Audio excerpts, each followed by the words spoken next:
Hello, good afternoon and good evening, everyone, and very welcome to this session, Collective Capacity in Organization Strengthening the Power of Our Network. So this is Fokru, working with Start Network as an organization strengthening advisor, and I will be guiding you through the first part of our discussion today.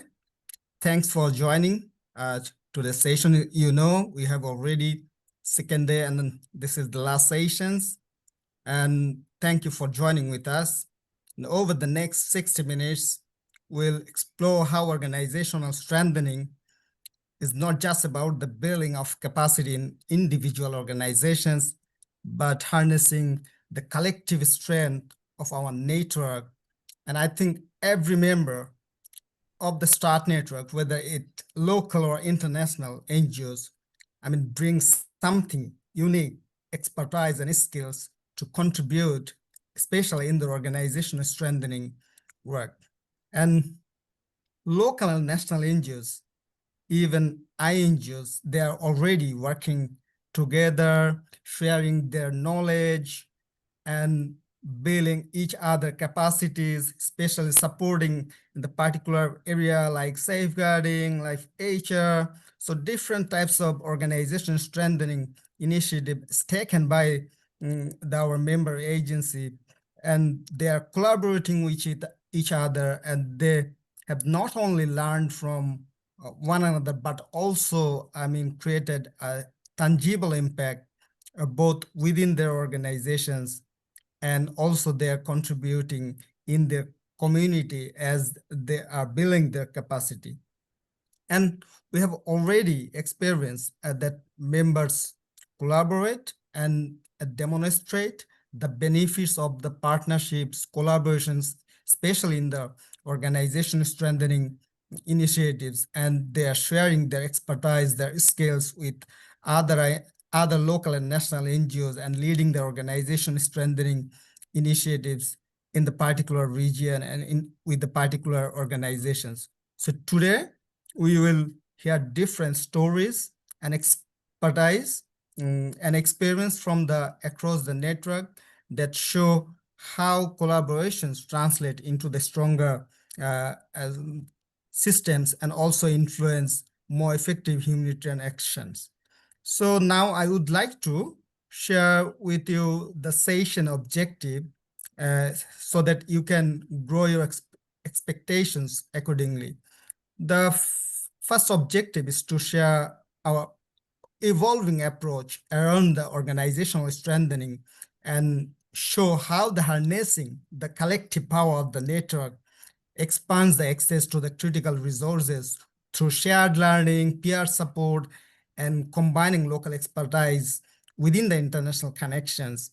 And the second objective is to learn from our member agency, especially to get inside how collaborations strengthen the systems and create more impact on the ground, especially in the organizations, and how these organizations are utilizing this capacity to get more impact in their community. And lastly, we would like to introduce the SHAPE framework, a self-assessment tool that supports organizations to identify their strengths, gaps, and opportunities for growth while connecting with peer and shared learning. And I would like to, just before going to the next sessions, I would like to give you 60 minutes overview how actually we would like to move forward. We'll begin with a short framing on why organization strengthening matter and how START Network approaches it. So in this case, Michelle Turner will deliver short presentations, and then we'll move into a panel discussions where you will hear directly from our member agencies, especially local and national NGOs, and also international NGOs will be playing a panelist. So they will share their experience of collaborations and the benefit of the collaboration. So this session will chaired by the Vasun Dharapande, our membership engagement advisor, And after that, we will look ahead at the future initiatives, including the SHAPE framework. And in this case, our colleague from HelpAge International, Mr. Mazen, will give a brief presentation on SHAPE and share their experience. And finally, we'll open floor to you and your question and reflection before closing with the key lessons to take away. So I'm sure you will be contributing. And now I would like to hand over to Michelle Turner, who will give a presentations and who will share the insights around the organization strengthening and approach of organization strengthening of a START network. So over to Michelle. Thank you. Thank you, Fakro, and good day to everyone, wherever you are in the world. And thanks to everyone also who's been involved in making the session happening and here today. It's great, I think, to be here and to talk about organisational strengthening. And a big thank you to our panellists for joining us from across the globe. And Vasya will be introducing them separately. And one of the advantages I was thinking about of being in the afternoon of the last day of the virtual assembly is that there is time for me to reflect on what's gone before, what happened yesterday. And it was really challenging for me, actually, to listen to the real problems and the potential scenarios, if you go back to that, the scenario discussion we were having, that we're facing in the humanitarian sector, whether it's the shrinking of civil society space, whether it's centralized power in the West and the North, or simply just not enough funding flowing down and across to local actors. But I did think that there was hope. There's a chink of light, and Suzanne referred to this in her opening. We heard about the importance of capacity strengthening, organisational strengthening, and what we should bear in mind, all of us, as we shape our collaborative approach to organisational strengthening.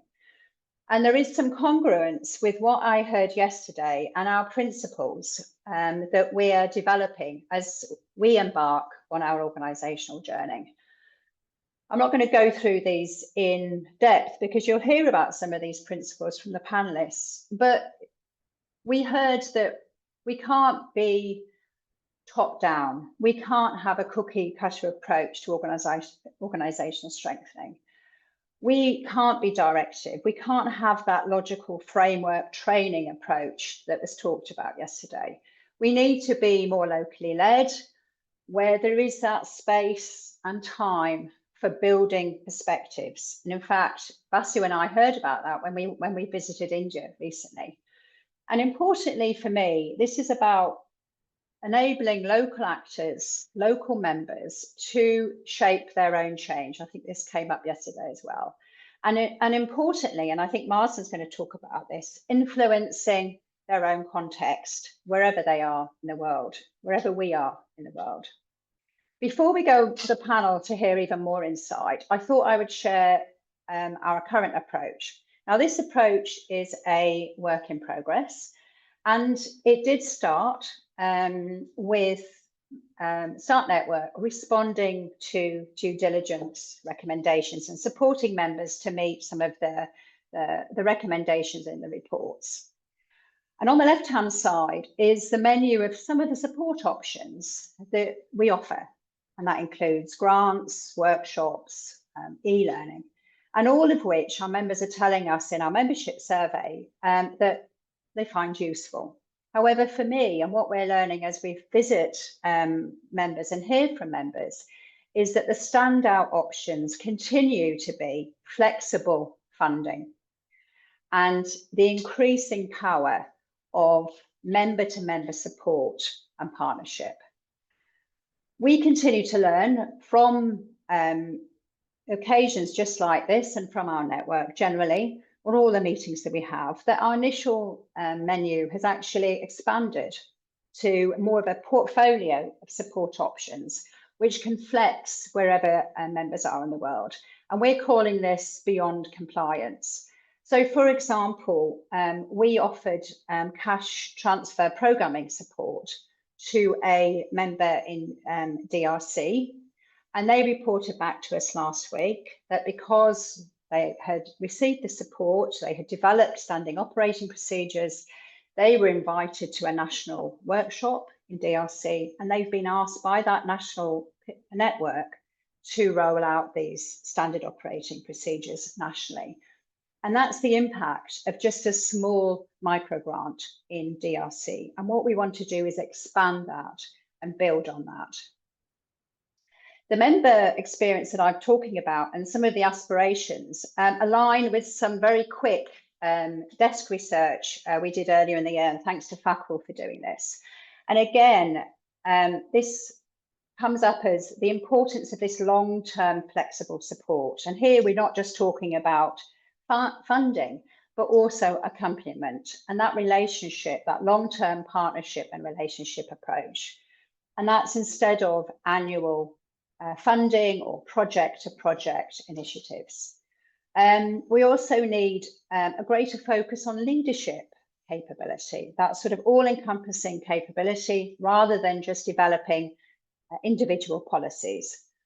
And then, of course, as we heard from Somalia yesterday, it's all about accessing the networks, bringing networks together, and engaging in mutual discussions where power is shared and where risk is shared. And we think that's going to be absolutely essential if we want to weather those shocks that I talked about right at the beginning.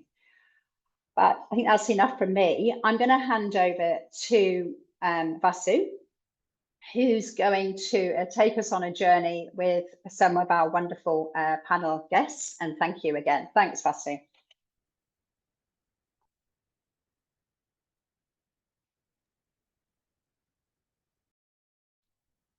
Hi, everyone. Thanks, Fakrul and Michelle, for that fantastic introduction. And good afternoon, good morning, everyone. My name is Vasundhara, or as people call me, Vasu. I'm the Membership Engagement Advisor at Start Network, and I work very closely with our members and hubs alongside my team and on organizational strengthening as well with Michelle and Fakrul. So I'm very excited for this session and panel. And thanks, Michelle, for taking us through the principles and some global trends in the space of capacity building. Over the last 2 days of this assembly, we've been looking at how the power of networks can really transform humanitarian action, from the future of aid and accountability to the role of technology, anticipation, and philanthropy. So this session kind of brings that theme closer to the heart of our work and what we do, how we strengthen ourselves as organizations and as a collective. Organizational strengthening is not really about just one group supporting another. It is more about a combined strength of a diverse network, which we have at Start Network.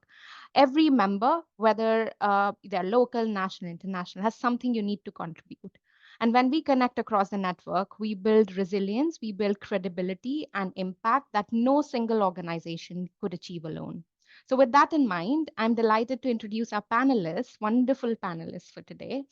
First, we have Mazen, who brings in over 15 years of humanitarian and development experience, from his early work in Syria to his current role as capacity strengthening advisor at HelpAge International, who's a member, where he supports network members to enhance their organizational strengthening systems and approaches. Thanks, Mazen, and welcome. Next, we have Anna, who's the founder and executive director of Women for Change in South Sudan. Anna is a leading voice on women's and children's rights, and she co-chairs both the South Sudan Start Network Hub and the National Localization Working Group, bringing some very fantastic experience in advocacy and grassroots leadership. And welcome, Anna, and thanks for joining. And I'm also very pleased to welcome Divya, who is the Associate Director at Seeds India, with over 2 decades of experience in disaster management, climate resilience. Divya has really led major emergency responses across Asia. And today she focuses on partnerships, localization, building community-led resilience at scale. And she has a fantastic experience in organizational strengthening. Welcome, Divya. Really nice to have you here. And finally, we have Jess, who is the partner capacity building lead at CAFOD, and she's based in Juba.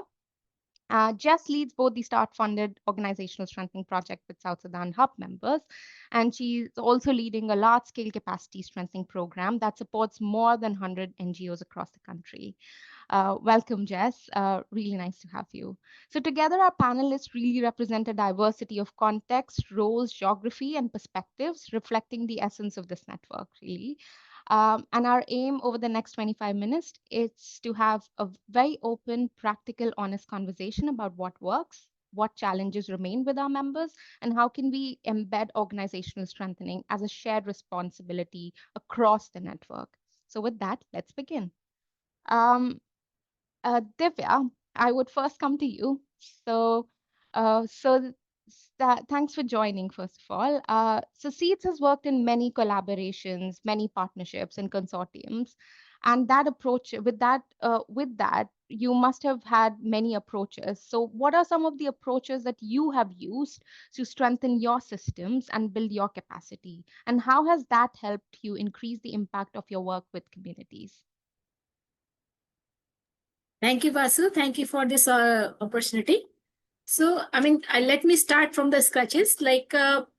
First thing in our mind, first thing we think about the accountability to the affected community.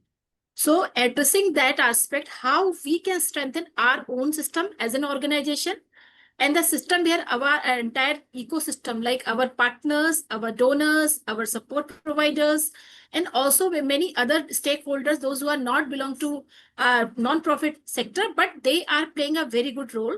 So the society, the government, the donors, the community, each and every sector can play a very good role. So create that ecosystem first. And keeping this mind always in mind, like accountability to affected community is, we should keep it as a focus. And number two, everyone is bringing something very good. Like our INGO friends, they are bringing the compliances, they are bringing the system, they are bringing the knowledge. And our grassroots functionaries, they are bringing the knowledge, the local level knowledge. They are having the relation with the community. They are having local level innovations. So whoever is bringing whatever, how we can create one pot where everyone is bringing something and everyone is enjoying and utilizing that knowledge, that information, that capacity. And number three,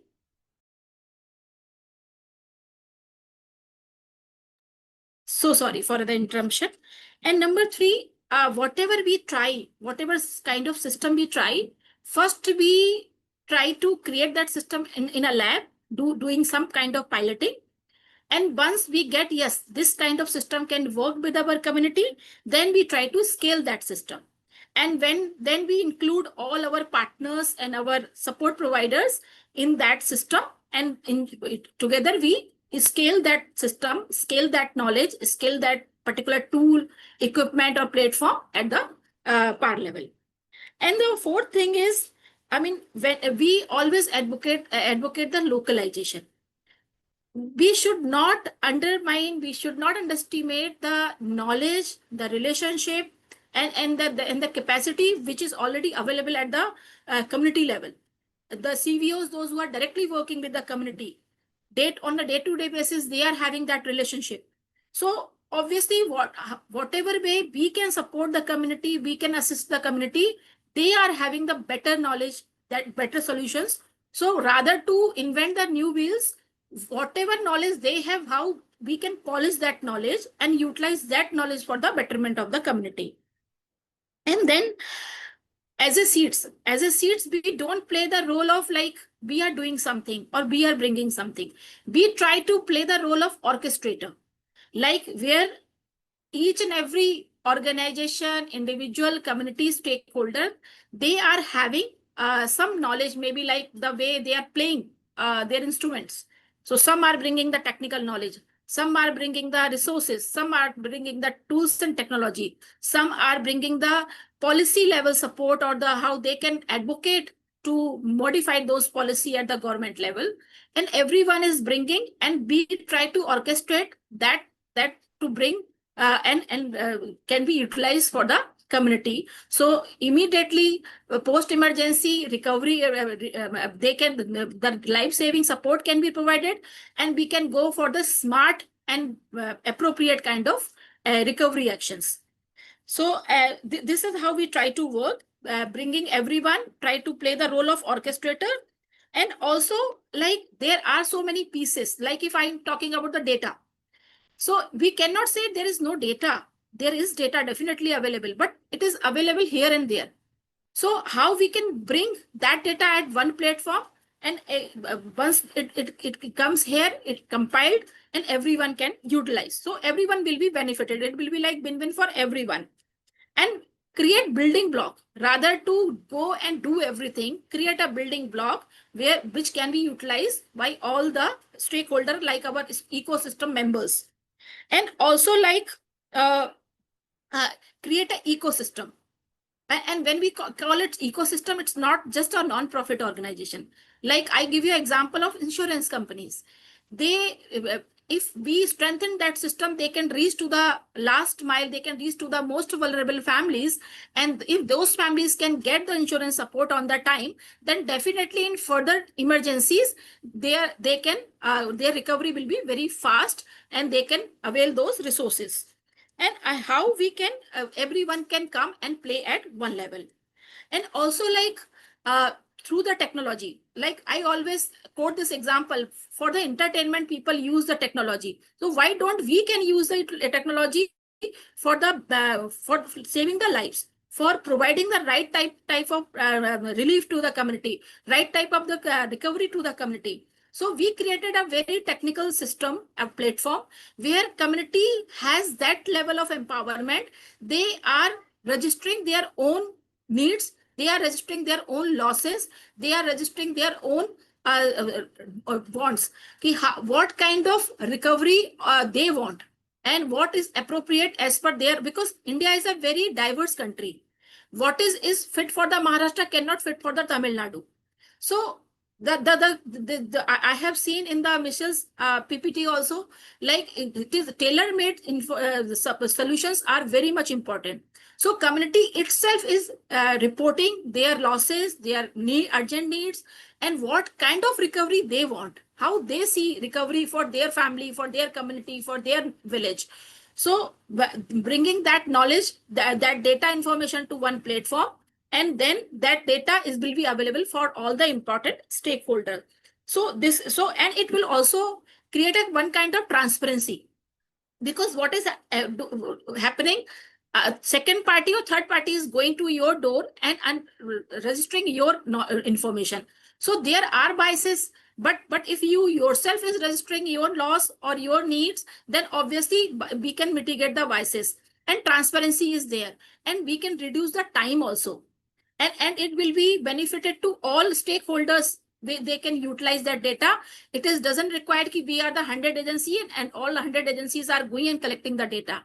So that one data will be useful for all 100 agencies. So it will reduce your time for the 100 times. And also, like, so if we try to go in a 3 ways. One is a trust and dignity. For everything, community's dignity is more important, and the trust. Then only we can take some level of step, or we can scale any kind of our interventions. And also the relevance and effectiveness. I already told India is a very diverse country, which is fit for the one state cannot fit to the, even within the district, there are different kind of climate, different kind of geographies, language is different, culture is completely different. So how we can relevant solution can bring, and also the efficiency and scale. Because if we are the country of 140 crores, small things cannot work. So we have to scale those solutions. So this is how we try. We try the local knowledge, their own knowledge, wisdom, and we should not put environment any harm. And there is a knowledge as a technical level. There are institutions, there are individuals, those who are bringing the technical knowledge, and there are donors, those who are bringing the resources, and there are CVOs, those who are having a very good relation, and they try to support community through those resources, those knowledge, and bringing communities indigenous knowledge, their own wisdom, and how we can match make everything, and then we try to bring the solutions. So this is how we try. And we always try to utilize the advanced system. Whatever system comes in market, we always, the first in India tried to utilize that, whether it's the AI or whether it's any system. Thank you so much. Thanks, Divya. I know you can talk about this all day. Yeah, and you're very passionate and see the work that the work that you've just said. Accountability to the affected communities, community-led approaches, solutions that really lie at the heart of the community. NGOs like Seeds should be the orchestrator of this information that is available to you already instead of reinventing wheels. Sustainability and scalability, that knowledge is created at the center of the community and stays with them so that it can be used again in later disasters as well. So those approaches sound fantastic, and that really sort of plays very well to the next question. And I'm going to come to you now. You are a part of the peer-to-peer capacity building program in South Sudan. And while connecting with other members within the network, what forms of collaboration or exchange of information have been most valuable for you to be able to make an impact through the work then that you do with the communities? So yeah, over to you, Anna. Thank you, Vaso, and good evening from South Sudan. Juba in particular, I'm so glad to be part of this panel and sharing about the journey that we have been through the peer-to-peer, through the capacity strengthening, a support from my START network through CAFOT and Trocare, and through the hub. Before I start, I would like to say that basically in South Sudan context, a lot of organizational strengthening has been done by many donors, but has been done a lot of donors, a lot of international agents, a lot of, let me say, different actors have invested a lot of resources in capacity strengthening. And that in one way or the other has improved the capacity of the local actors, and also in one way it has not improved the capacity of a local actor. Why did I say it has not improved the capacity of local actors? Perhaps we talk about the aspect of really generalizing more than 10 partners' problems to be addressed with one consultant, which later also it takes like maybe 2 months or 3 months or even a year after capacity assessment. Maybe after 1 year or 6 months, that's when the partner is coming to do capacity strengthening. When in some cases, already somebody has already gotten support from another partner. So with that is just something that I wanted to start with. And I feel that, however, there is an opportunity that organizational strengthening can be done through, of course, the networks, which, for example, the START network capacity strengthening program that we have been in, where they have members, especially the local actors, were brought together, and they have been moving the journey together with the international. For example, Christian Aid was there, CAFOT and Trocare, and all the other international organizations that already have system, and they were able to share their the whole of their journey. The transparency part is something that was very, very critical, because in most cases, we don't see international organizations sharing their internal policies, how they run, how they are implemented with the local actors. But on this journey, they were able to share. For example, if you ask me today, how is CAFOT doing their procurement? You see, I can say yes, CAFOT is doing like this, like this, like this. And then I try to see, is Women for Change procurement policy aligning somehow with the CAFOTs or with the Christian Aid or with the CARE? So you see, that is the beautiful journey about this capacity strengthening that literally we have been in. And then also the peer-to-peer learning. Again, also when you bring about the local actors, we as national organization, we fear to tell out more about our insight, our inside policy, our inside strength. But with this, we are able to know that, okay, you see some people will say, women for change, you are big or you're sounding. But now when it comes to reality, the organization is not sounding, it's having more, sometimes accurate system that you feel, okay, we need to copy from there, the honesty and the sharing, and we are able to improve really on some of the gaps that we lack. And I think that is the beauty of also this capacity strengthening, and that's aspect, of course, the transparency, and then the freeness. And then secondly, most capacity strengthening programs have really been done that you're given capacity strengthening, you are saying, you are taught, and you are not provided with the right skills, or with some support to start up your life. But with this one, we were able to be given of course, the seed grant, and that, trust me, that has also helped us. This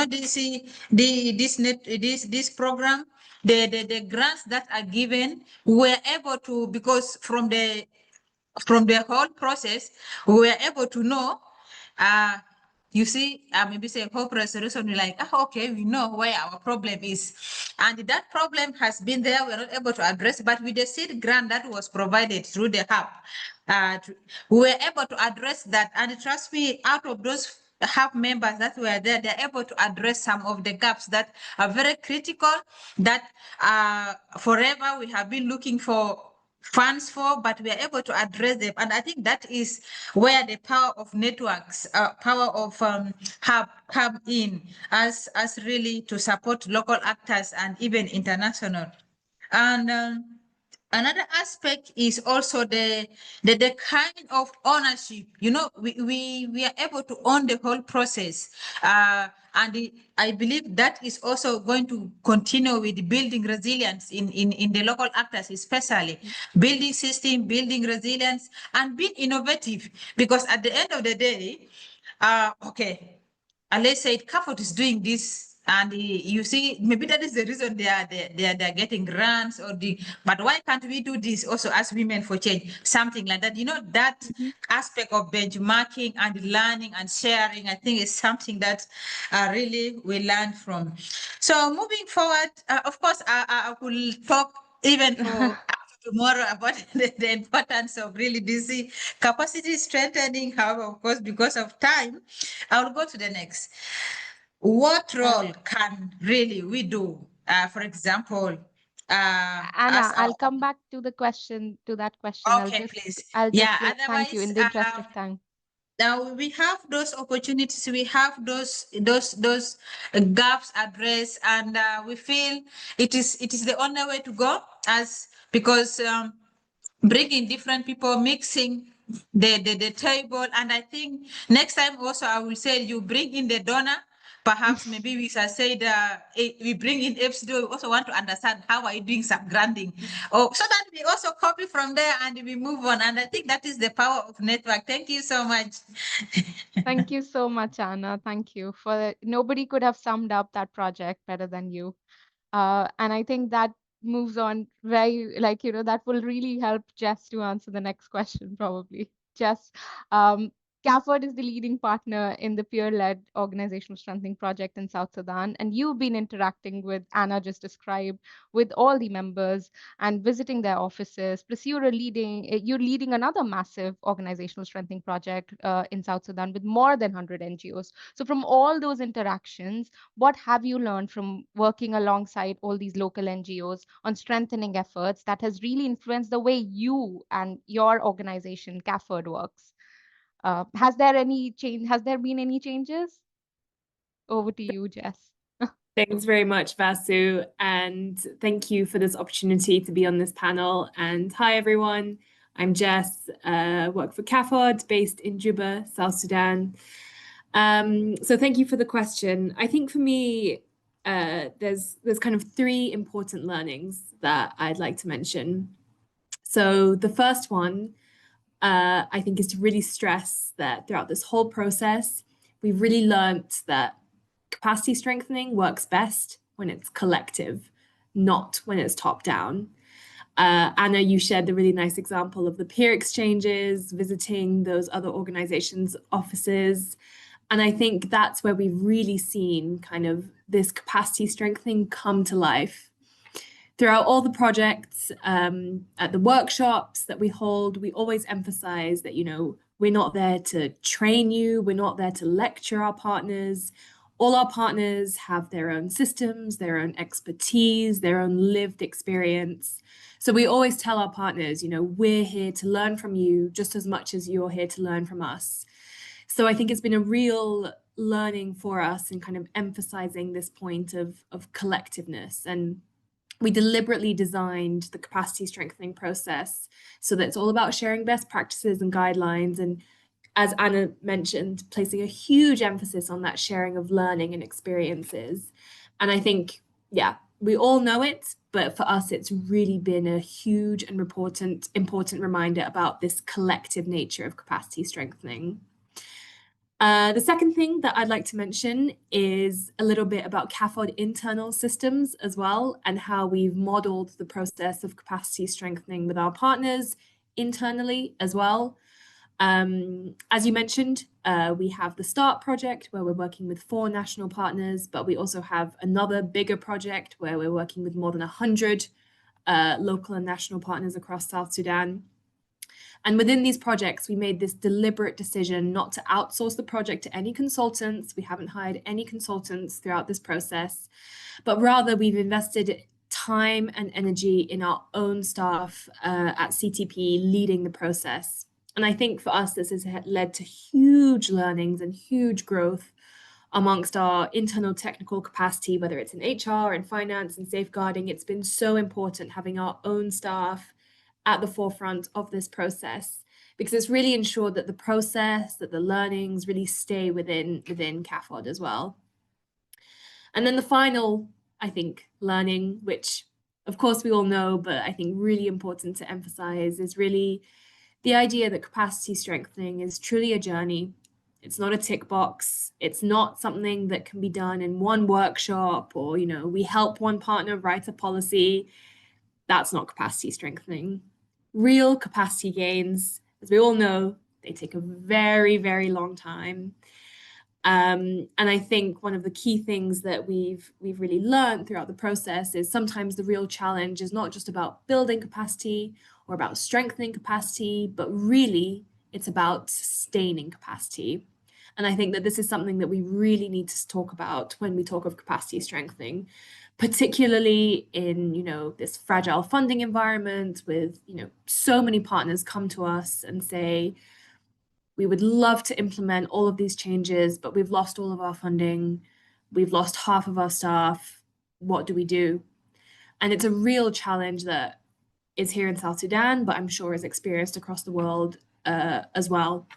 So I think that aspect of sustaining capacity is a real key learning for us, and I think has been a real lesson for us in terms of being intentional about the way that we link this more immediate capacity strengthening work to more longer term support, and really continue to advocate with donors for funding models that make this more possible. I mean, ultimately, we're all learning, right? As the contexts evolve, as the expectations of donors that fund the work change. But yeah, I think this element of speaking of capacity sustaining is a really key one for us. Thank you, Vasu. Thanks so much, Jess. And you've really, sort of thrown some light on how the bigger national NGOs or the international partners can really complement rather than overshadow local leadership through the approach that you've just defined. And Mazen is going to talk about the shape collaboration and framework. So Mazen, do you have any thoughts on how unique contributions like this, that rather than overshadowing local leadership, because you've worked so much with local partners, you rather complement the efforts and the approaches that the partners have? Yeah, thanks so much, Vaso and the team. Actually, my experience on capacity sharing comes before being or working with international organization. It was from working with local organization and understanding how we as local organization look at international organization as a role model when we are working on capacity strengthening, and then slowly this have changed to make us as imitating them in order to become many international organizations. That's not capacity strengthening at all. Later on, I tried to advocate when I started working with international organizations on the role of capacity strengthening to ensure that this idea is eliminated. We are not here to create many help age. We are not here to create many CAFODs or many Oxfams. We are here in order to strengthen the existence capacity of those local actors and ensure that they are themselves and they are not, as my colleague from South Sudan, Anna, have said, they are not duplicating the international organization's policies, procedures, etc. Now, allow me, Vaso, to take you through SHAPE previously and right. Yes. Mazen, I'm going to come back, I think, once I hand Okay. over to Michelle. Yes. Just Sorry for that. no, just to close us off, one question which is open to the panel. In one word, what one change in the wider humanitarian system would make the biggest difference to organizational strengthening for network like ours? In one word, if you have to say that, what one change in the wider humanitarian system would make that biggest difference? Can it be 3 words, Vasu? Yeah, go for it. Shifting funding models. I'm going to be making notes of all of this. Thanks, Jess. Anyone else? Shifting the mentality rather than being a direct manager to being a side-by-side accompanying. Thanks, Mazen. Yeah. Thank you. And create a common end-to-end accountability system. Yeah. Thanks so much. Thanks. Mia could say, shift the powers and trust the process. Thanks, Anna. Trust the process, really. Thank you so much to all our wonderful, wonderful panelists for sharing such wonderful and thoughtful insights, and to everyone listening in. What we've heard today is that organizational strengthening is not a one-way process or an isolated effort. It is the combined strength of diverse members working together through peer network. And that's what we heard from our members today, right?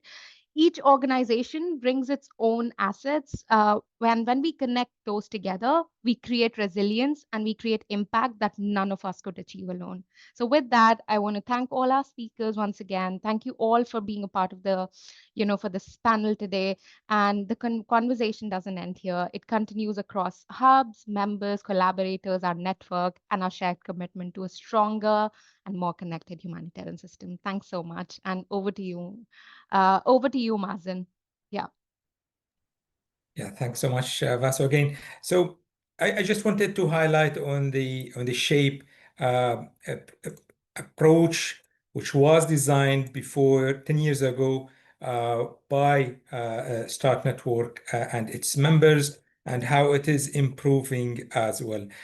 So allow me to start first is that the SHAPE product, which is the abbreviation of Strategic Humanitarian Assessment and Participatory Empowerment, was created in 2015 by a couple of START Network members, and Help Age was not one of them. So it was for a couple of countries. I remember Bangladesh, Pakistan, DRC, and others. And then from the success there, a number of organizations, including Help Age, adopted that and moved forward with it. So I could say that there is beauty with the SHAPE framework is that, first of all, it is relying on the self-led, self-management, self-assessment. So it is not an international organization jumping in and trying to force their procedures, their systems on their local partners. It's not like that. It is giving the opportunity to local organization to identify their weaknesses and strengthen, to understand their system and what's the gaps there and what's needed in order to be improved. And then it is complemented by giving them a mini grant that could help them to implement initiatives that could cover those gaps and take them a step forward. We as HelpAge, as said, we adopted the SHAPE framework later on, 4 years ago, I could say, but we have took that seriously and moved forward with it, reaching till now 28 partners from the 3-4 continents that you could see they are highlighted over here. These are the 28 partners that were reached directly by HelpAge. We as HelpAge as well, we are trying to make a little bit tweak to SHAPE in order to ensure that there is a space for peer-to-peer learning. What I mean here is that a local organization in the Philippines is supporting another local organization in Bangladesh, a local organization in Zimbabwe supporting another local organization in Zambia, a local organization in Syria supporting CBOs in Syria, and so on in Ukraine. So this is the tweak that we have started from last year. So I have in front of me a couple of examples from Ukraine, working with Pomagaim, a local organization there in Ukraine, giving them the tools, the resources needed. The resources, I mean here, the knowledge, the financial, the skills, all of these things that are needed, and then giving them the opportunity in order to cascade what they have learned to other CBOs and local organizations. And they have managed to transfer their knowledge to 5 CBOs in Ukraine, and the same for Action for Humanity in Syria. So this is the step forward, which we are talking about. It's not capacity strengthening, it's capacity sharing. Also, so how we have done it, and other examples as well I could share is that, first of all, we have to build the trust between the network members, between the partners and local organizations as well. So we have done that, starting from having regional in-person training on whatever the topic is about, just to bring the partners all together within the same region, within the same common understanding, the same working atmosphere, bringing them together for a couple of days, just to break the ice, just to understand what's the rolling operations of these organizations looked like. And then from that, following it up with a number of sessions, online sessions, partnering with Intrack, for example, in order to enhance their skills on mentoring, coaching, and a complement. And here I want to share 2 lovely stories from Philippines and Zimbabwe. In Philippines, our partner COSE, after being geared with the tools needed, they are able to take their knowledge with us on SHAPE for the last 2-3 years to another partner outside their country in Bangladesh, traveling there, assessing their capacity, or helping them, to assess their capacity, helping them to identify the gaps and the initiatives. The same in Zimbabwe, giving those gears to an organization in Zimbabwe, and then giving them the opportunity to travel all the way to Zambia and support the partner over there. So this is the peer-to-peer. This is the capacity sharing that we are looking forward to see in the humanitarian sector. So in addition to that, within the collaboration between HelpAge and START Network, we looked at the SHAPE framework. It is covering the governance leadership, it's covering the preparedness and the response, it is covering the influence, and it is divided into 3 layers, which is the foundation of the organization. Do they have the policies, procedures, systems in place? The humanitarian capacity, are they able to use those policy, procedures, and systems in place? And then the power, are they able to gain their autonomy? So looking at those 3 domains, governance, leadership, preparedness and response, and influence, we saw there is a missing domain over here, which is the accountability to the local community, as my colleague have said from South Sudan, the accountability to the national authorities, the accountability to the working organizations within their context. So we said, okay, why not adding additional layer or additional domain? Let's call it protection. And that's that's how each and every one of those domains are divided. So the protection, the one that have recently added based on the experience of working with those 28 partners on SHAPE and others. So we thought about looking at the legal compliance within the national context, looking at the risk management, looking at the data privacy and security, and at the end, the safeguarding towards the local communities. So these additional components were added into the last newest domain in order to ensure the comprehensiveness of the SHAPE framework. So not only looking at how effective we were with our response, not only to ensure that the voice of the people at the ground are being heard, not only to look at how efficient our systems are, but also to ensure that there is accountability towards the ecosystem that we are working. So from here, allow me to give the floor to my colleague Michelle to tell us why capacity strengthening.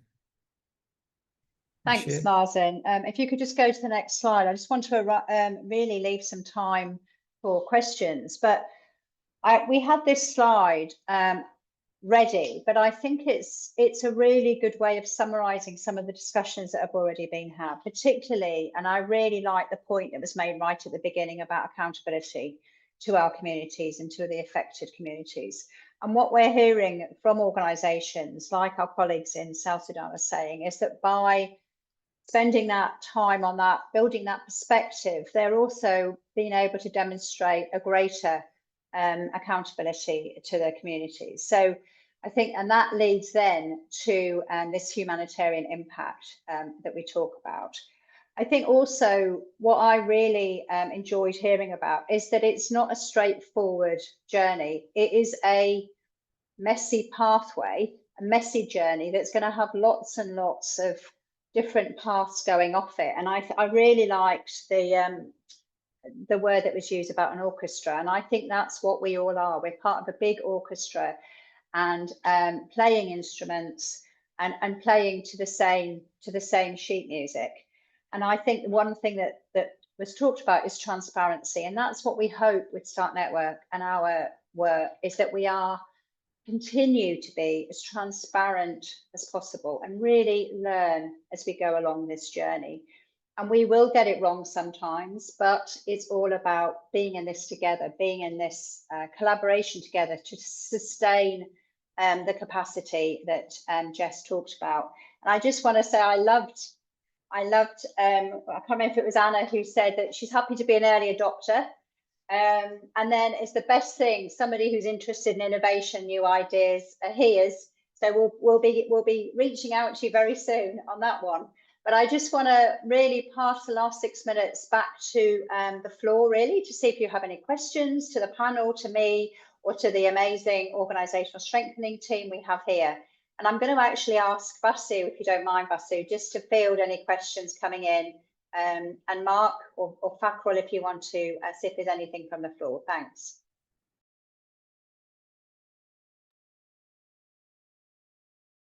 I think we have some wonderful examples of three, what is in one word, how would you describe strengthening that? What would strengthen our network? The Women for Change example from South Sudan, someone has said, and example of South Sudan, hub of local NGOs collaborating and peer learning.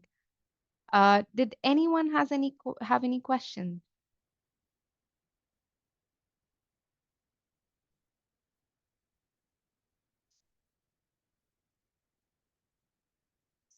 Yeah, Chris. Nice to see you. Could you unmute yourself?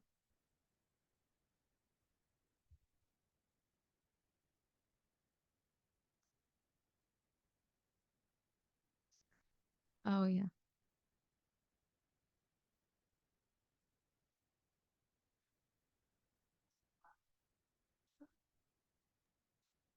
Hello, can you hear me? Right, yeah, sorry, I was speaking and I was mute. I was struggling to unmute. There's a question. Oh, yeah, I think yes, Chris, go for it. I think you're unmuted. Yeah. Thank you, Vasu, for unmuting me. My name is Chris. I work with Trocare in Rwanda as the Partnership and Localization Manager and leading on the implementation of the Partnership and Localization Strategy for Trocare in this part of the world. And I really, really like the conversation going on here. My quick question is really about the tool, shape framework and tool. You know, it attracted my interest in the sense that in Rwanda we've seen that self-assessment, you know, by partners works best when partners feel, you know, ownership. And I wonder how, you know, SHAPE can be adapted so that it strengthens really locally led self-assessments rather than, you know, reinforcing external standard.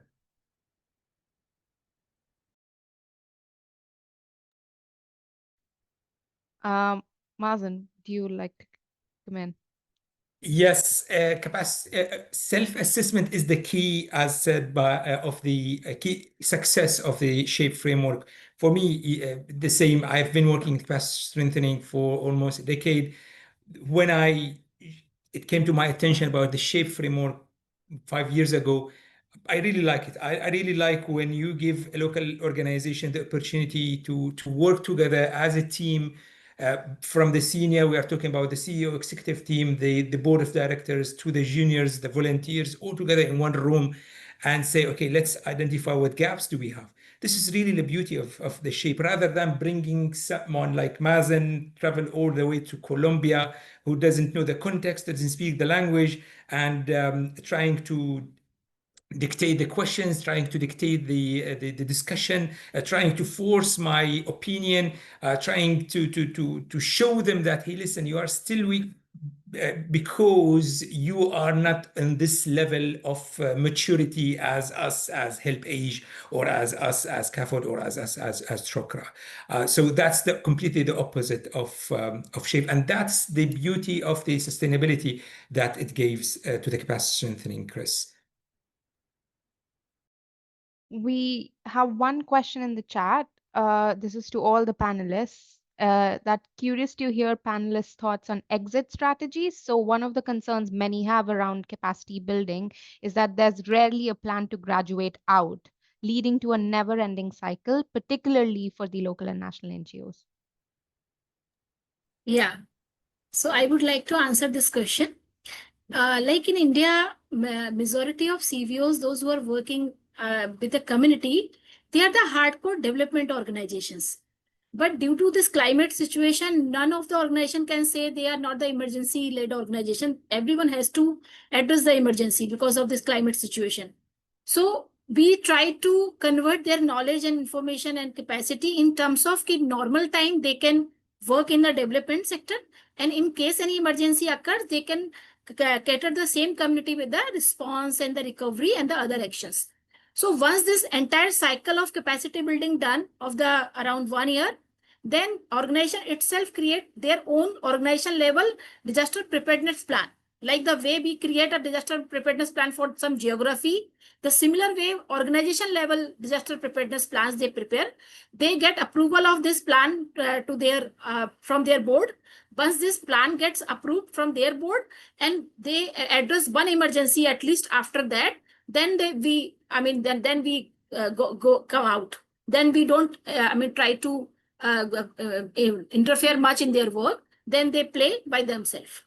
But then we only provide them the technical support, the tool, and the technology support. Whatever we have, we share that technology with them, completely free of cost. So once they complete one cycle of emergency handling emergency, and their organization level disaster preparedness plan gets approved at their board level, then we get it. Thanks, Divya. Thank you for that wonderful answer. Over to you, Michelle, for closing. Thank you so much. Isn't it always the case with organisational strengthening? There's so much to say and so little time. But I just want to really thank all of the panel for really being honest and reflective. And I'm so excited to be able to continue to work with you all as we continue on this journey. Any questions that have not been answered in the chat by the panel, we're very happy to follow up with. So please do continue to add questions in the last couple of seconds. Big thank you to Vasu, Fakrul, Marsden and the panelists and the interpreters and the tech support for making this all happen in so many languages. And we'll see you next time. Thanks so much, everyone. Bye. Bye bye, everyone. Thank you. Bye.